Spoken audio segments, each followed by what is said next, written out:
People have been talking about this curse of the Ninth Symphony for about 100 years now. It's basically the idea that once a composer writes his Ninth Symphony, death is very near.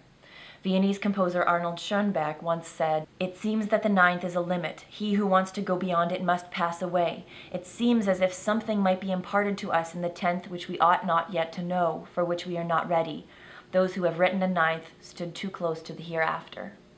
The curse is said to have begun with Ludwig van Beethoven, who passed away in 1827, a few years after the premiere of the famous Ninth Symphony.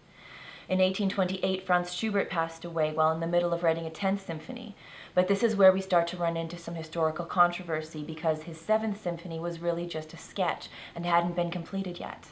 In 1896, Anton Bruckner died while in the middle of writing a symphony, but just which number that symphony is not an easy question.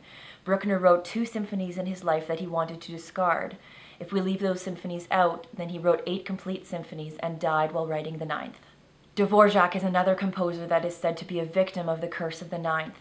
His last symphony, the New World Symphony, was known as his 5th at the time, but after his death 4 new symphonies were discovered, which makes the New World Symphony his 9th.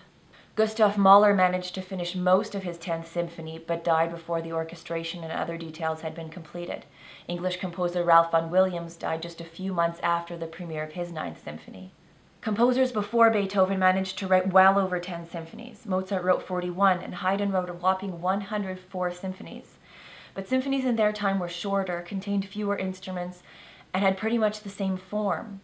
Like any superstition, the curse of the 9th is full of rumor, controversy, and doubt.